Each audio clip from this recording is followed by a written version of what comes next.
सेंगर ने 1 करोड़ की सुपारी दे रखी थी ब्रजभूषण शरण सिंह के उसके बात करके कैसे भी कह के परिवार से बात करते हैं। परिवार जाता है, मिलता है कुलदीप सिंह सेंगर से। इन सब लोगों ने गठित संगठन बना के सुपारी दे रखी है और जज साहब को खरीद लिया है और सीबीआई के आयोग खरीद लिया है ताकि वो बाहर निकले और ऐसे बहन बेटों को आए, ताकि देश का पहला ऑर्डर है जो कुलदीप सिंह सेंगर को सजा रोकते हुए, बेल रोकते हुए, ये सब अंतरिम जमानत रोकते हुए उनको बेल मिली है। बहुत अन्याय हुआ है। मेरे घर में बहुत दिक्कत हो गई है। मेरे पति को जॉब से निकाल दिया गया। मेरे बच्चे असुरक्षित हैं। मेरे पैरोकार, मेरे गवाह, मेरे जमानती जितने भी सब असुरक्षित हो गए। उनको डर हो गया। हम सीबीआई को जिसका नाम बताते हैं उनको सुरक्षा प्रोवाइड कराई जाए ताकि मेरे गवाह, मेरे पैरोकार सब सुरक्षित हो। और मुझे ऐसा मेरे उत्तर प्रदेश के मुख्यमंत्री जी से, आदित्यनाथ जी महाराज से यही मेरा कहना है कि मुझे ऐसा सेव कर दिया जाए ताकि मुझसे दुश्मन टकरा न सके, ताकि मैं अपनी लड़ाई लड़ सकूं। मेरे पति को जॉब से निकाल दिया गया। मेरी रोजी रोटी बंद हो गई। क्या मेरा जीना अधिकार नहीं है? मैं जीने, मुझे ऐसा मेरे साथ हो रहा है। मैं मर जाती तो क्या मुझे न्याय मिल जाता? बस हम यहाँ पर ये जो आंदोलन चल रहा है, आप देखिए किस तरह से ये बच्ची बैठी अपने न्याय की मांग कर रही है और अलग अलग संगठनों से लोग आए हैं, अलग अलग संगठनों की महिलाएं इसकी लड़ाई में जुड़ रहे हैं। और मैं चाहती हूँ देश की सभी जनता इस बेटी की आवाज बने और कल सुप्रीम कोर्ट में फैसला आए, वो इसके न्याय के लिए आए। मैं आपके जरिए यही कुछ बोलना चाहती हूँ। तो 8 लेडीजन थे, हमको बहुत बुरे तरीके से मरवाइन पुलिस वाले और मेरे सिक्योरिटी वाले थे, उल्टा बोलते थे तुम क्यों लाया यहाँ। तो अब उम्मीद सुप्रीम कोर्ट से है जब कल सुनवाई होगी पहली? हाँ सर, जाएंगे, उम्मीद है सर। तब तो सुप्रीम कोर्ट बनाया गया है, उम्मीद के लिए बनाया गया है, हमको भरोसा है। तो कल वहाँ पर जब सुनवाई होगी, अगर आपके खिलाफ जो है कोई फैसला आता है तो आप कैसे देखेंगे? फांसी दो, जब सर फांसी दो। जब उनको फैसला आएगा, जब यहाँ पे नहीं सुनवाई होगी, दूसरे देश चले जाएंगे, चाहे मर जाएंगे दूसरे देश चले जाएंगे, वहाँ पे न्याय मिलेगा। हाँ, वहाँ लड़ेंगे, वहाँ लड़ेंगे सर। आपके समर्थक कह रहे हैं कि कुलदीप सिंह सेंगर को फांसी होना चाहिए। मेरे पति को हत्या किया, हत्यारों को फांसी होना चाहिए। फांसी होनी चाहिए कुलदीप सेंगर को, बलात्कारियों को फांसी दो।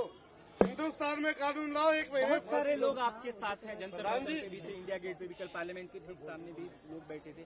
तो कैसे देख रही हैं? कुछ हम सर यही देख रहे हैं, हमें सीधा फांसी होना चाहिए। मेरे पति को मारेंगे, फांसी होना चाहिए। उनके परिवार को फांसी होना चाहिए। जितने लोग हैं फांसी होना चाहिए। जितने मेरे पति के हत्यारे हैं सबको फांसी होना चाहिए, फांसी होना चाहिए। अगर वो जेल से बाहर निकलेंगे तो आपको डर लगेगा? अरे वो जेल में रहे चाहे जहाँ रहे, पर उसके जनता तो उसके मन ही तो बाहर हैं, तब भी हम डरे हैं। सिक्योरिटी न हो तो हमको कभी खत्म कर देते। और मेरी विक्टिम के साथ सिक्योरिटी है, उसके घर में हम रह रहे हैं। मेरे बच्चे सारे रह रहे हैं। मेरे घर में गुंडे फंसा दिया दिल्ली में 4 बार। मेरे को मारने के लिए हम साकेत तारीख करने गए थे। मेरे घर में 4 बार गुंडे फंसाए नहीं मेरे को मारने के लिए। फांसी दो, फांसी दो, फांसी दो, बलात्कारियों को फांसी दो, फांसी दो। अभी भी आप असुरक्षित महसूस करती हैं घर पे जब? मेरे पास सिक्योरिटी नहीं, मेरे बच्चों के पास सिक्योरिटी नहीं, मेरे देवर की लड़के के पास सिक्योरिटी नहीं। मेरे घर में 5 पंप पे रही पड़ी। मेरे देवर को फर्जी मुकदमे में जेल के अंदर 10 साल के जसाए बिक गए थे। उन्होंने में सजा सुनाई 10 साल की फर्जी मुकदमे में। हाईकोर्ट का जो ऑर्डर आया है और जो सेंगर को जो बेल मिली है, तो काफी निराशाजनक है, क्योंकि क्योंकि जो ये कहा जा रहा है कि 7.5 साल की सजा मतलब वो काट चुके हैं, तो उसके बाद और क्या। तो लेकिन जो अपराध है उसको अगर कंसीडर किया जाए तो जो उन्होंने जो सजा है वो बहुत कम है। जो यूजुअली अगर सपोज कीजिए कि कोई भी आम इंसान अगर इस अपराध को करता तो उसको किस तरीके से सजा दी जाती, तो मुझे लगता है कि जो पॉलिटिकल जो बैकग्राउंड है उसको कंसीडर नहीं करते हुए जो कोर्ट है उसको जो डिसीजन जब लिया जाए तो वो एक निष्पक्ष तरीके से लिया जाए, कोई उसका पॉलिटिकल बैकग्राउंड नहीं कंसीडर किया जाए, या फिर ये नहीं देखा जाए कि वो किस गुंडे बैकग्राउंड से आया था या वो कितना ये स्ट्रांग है। तो मुझे लगता है कि जो डिसीजन जो लिया गया है उसका रिवीजन हो, उसका रिवोकेशन हो। और खासकर जो जुडिशरी के द्वारा लैप्सेस है, बिकॉज कोई भी आम इंसान अगर ऐसा काम करता है तो उसको लाइफ इम्प्रिजनमेंट होती है, लेकिन क्योंकि एक पॉलिटिकल बैकग्राउंड से आते हैं तो आपको लगता है जुडिशरी की बैटिंग है?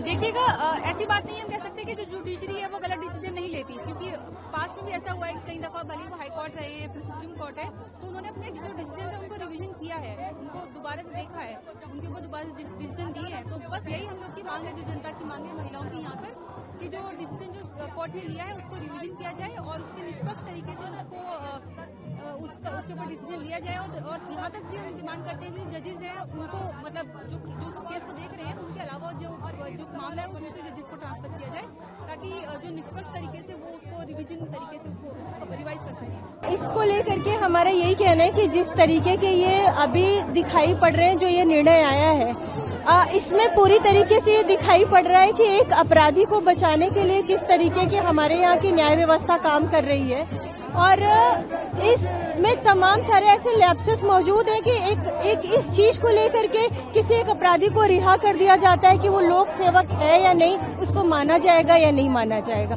तो ये दिखा रहा है कि हमारे यहाँ का पूरी न्याय व्यवस्था किस तरीके से खोखली हो चुकी है और वो सरकार के हिसाब से अपने निर्णय ले रही है। क्योंकि इस मसले पे हमने देखा कि कुलदीप सिंह सेंगर को बचाने के लिए यूपी गवर्नमेंट ने किस तरीके से पूरे एड़ी चोटी का जोड़ लगाया और बहुत ही पीड़िता के संघर्ष करने के बाद तो एफआईआर दर्ज हुई और उसके बाद भी उसको मरवाने की कितनी कोशिशें की गई। तो ये आज हमें दिखा रहा है कि सिस्टम पूरी तरीके से किस तरीके से जन विरोधी हो चुका है, महिला विरोधी हो चुका है। तो ये हमें इससे दिखाई पड़ता है जो भी अभी निर्णय आया है। हाईकोर्ट ने कोई फैसला दिया है तो फैसला हाईकोर्ट के जजों ने सोच समझ कर ही दिया हो। आपकी बात भी अपनी जगह सही है, लेकिन हाईकोर्ट का ऐसा कहना है कि जो डिसीजन दिया गया है लीगल ग्राउंड पे उसको चैलेंज नहीं किया जा सकता और चैलेंज करना है तो सुप्रीम कोर्ट जाना पड़ेगा। देखिए, सुप्रीम कोर्ट तो जो अभी तो आया है ना कि सीबीआई सुप्रीम कोर्ट भी जाएगी और तमाम सारे लोग जाएंगे, लेकिन बात ये है ना कि जो कानून है वो किसके लिए है। आखिर कानून जनता के हितों में बनाए जाते हैं और कानून को ऐसा होना चाहिए कि ऐसे अपराधियों को बचाने का कोई उसमें लूप होल्स ना मौजूद हो।